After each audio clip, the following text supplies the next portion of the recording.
दलहन की खरीद भी अधिप्राप्ति होगी और नेफेड के सहयोग से खाद्य निगम खरीदेगी। बड़े ही किसानों के लिए अहम फैसला है सरकार का कि 1400-1500 में अब गेहूं बेचने के लिए विवश रहते हैं।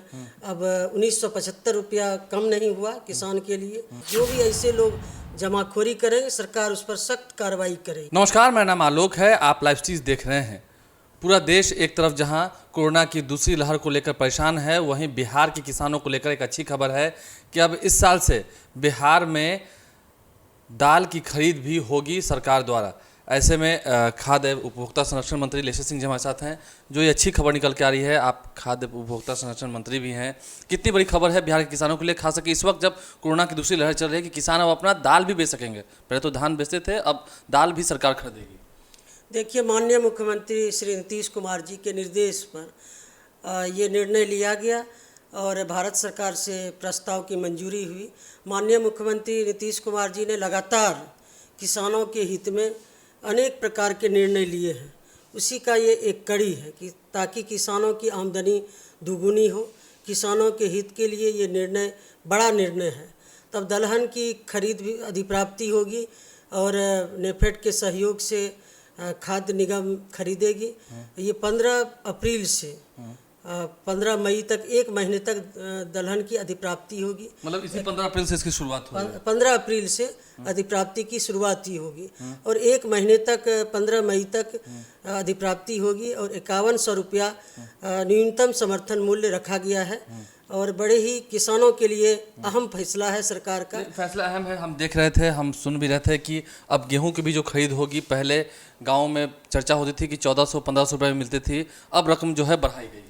देखिए, जिस तरह से हम लोगों ने धान अधिप्राप्ति की बड़े पैमाने पर, इस बार अब दलहन की भी अधिप्राप्ति का निर्णय लिया गया है और उसके बाद जो सबसे अहम है कि गेहूं की भी अधिप्राप्ति हम लोग करने जा रहे हैं। जिस तरह से धान की अधिप्राप्ति हम लोगों ने पैक्स के माध्यम से, व्यापार मंडल के माध्यम से अधिप्राप्ति की, उसी तरह से, उसी तर्ज पर गेहूं की भी अधिप्राप्ति की जाएगी और इसका भी जो तिथि निर्धारण है 20 अप्रैल से जुलाई तक है।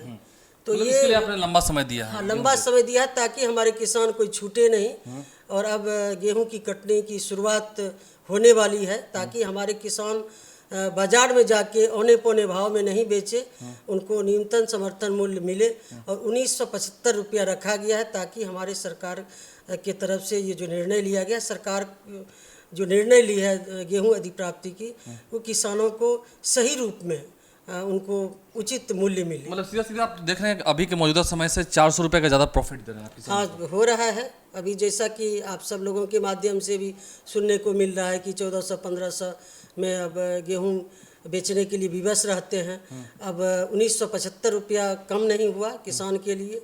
तो ये हमारी सरकार और हम लोग किसान के हित में हमारी सरकार, माननीय मुख्यमंत्री जी निर्णय लेते रहे हैं, उसी का ये एक कड़ी है। देखिए, निर्णय बहुत सारे होते हैं। हम आपको अगर आसान भाषा में समझाएं तो गेहूं की भी अधिप्राप्ति होगी, यानी कि अब जो आप आटा खाते हैं, घर में रोटियां बनती हैं, तो अब गेहूं भी जो किसान उपजाते हैं उनके लिए भी खुशखबरी है कि जो 1500 रुपये में वो विवश थे बेचने को अपना गेहूं, वो अब 1975 रुपये में सरकार खरीदेगी। दलहन की भी अब अधिप्राप्ति होगी और उसके लिए भी 5 लाख क्विंटल जो उसके मात्रा है वो निर्धारित की गई है। तो कहीं ना कहीं एक अच्छी पहल है। खास करके एक बड़ा सवाल इस वक्त निकल के आ रहा है मैम कि कोरोना संकट का दौर है, तो ऐसे में हम देखते हैं कि कई सारे जो जमाखोर होते हैं वो अपने अपने बदमाशियों में लगाते हैं, अपनी मनमानियों में लगाते हैं, तो उसके लिए कितना कड़ा एक्शन लेने को तैयार है? देखिए, सरकार इसमें एकदम तत्परता से काम करेगी, काम कर रही है।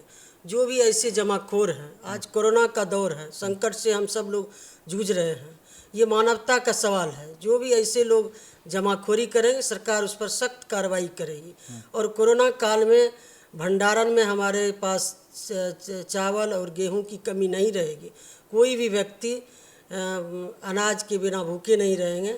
ये सरकार के पास पर्याप्त भंडारण है। मतलब पर्याप्त भंडारण है। ऐसे तो हम भी चाहते हैं कि फिलहाल जैसा चल रहा है उससे अच्छी स्थिति हो, लेकिन जो जन वितरण प्रणाली है, केंद्र है जहाँ पर लोग अपना अनाज ले आते हैं जन वितरण प्रणाली केंद्र से, तो वहाँ पर मतलब कोई दिक्कत नहीं होगी। हाँ, जन वितरण प्रणाली में जो वहाँ पर लोग खाद्यान्न लेने आते हैं, चावल गेहूँ, कोई भी दिक्कत नहीं होगी। पर्याप्त मात्रा में हमारे पास भंडारण है, चावल है, गेहूं है, कोई भी दिक्कत नहीं होगी। किसी भी परिस्थिति में कोरोना काल में हम लोगों को दिक्कत नहीं होने देंगे। देखिए, कोरोना काल में जो गरीब हैं बिहार के, जो जन वितरण प्रणाली केंद्र से खाद्यान्न सामान ले आते हैं, गेहूं ले आते हैं, धान ले आते हैं, उन्हें कोई दिक्कत नहीं होगी। सरकार के पास भरपूर मात्रा में भंडारण है। और बड़ी बात किसानों के लिए, गेहूं जो आप सस्ते दामों पर बेचने को मजबूर थे, अपने दाल को, मसूर हो या चना का दाल हो, उसे आप सस्ते दामों पर बेचने को मजबूर थे, अब अधिक कीमतों पर सरकार आपसे लेगी तो सीधा फ़ायदा बिहार के किसानों को होने जा रहा है, बिहार के आम आवाम को होने जा रहा है, बिहार के गरीबों को होने जा रहा है। और मंत्री लेशे सिंह का साफ साफ ये कहना था कि हम गरीबों को भूख से छटपटाने नहीं देंगे इस कोरोना काल में, इसलिए आप निश्चिंत रहिए। बहरहाल हमारे चैनल को सब्सक्राइब कर लें। सरकार के इस नेक काम से उम्मीद है आपको काफ़ी खुशी होगी, किसानों को भी फ़ायदा पहुँचेगा। फेसबुक पर भी लाइव स्ट्रीम जरूर फॉलो करें ताकि अच्छी अच्छी खबरों से हम आपको अवगत कराते रहें। जो भी बिहार की जुड़ी हुई खबरें हैं, चाहे वो कोरोना संकट के दौर की हो, टीकाकरण की हो, हम तमाम खबरों को आप तक पहुंचाते रहें। इसलिए आप हमारे चैनल को जरूर सब्सक्राइब कर लें, साथ साथ फेसबुक पेज भी लाइक करें। धन्यवाद।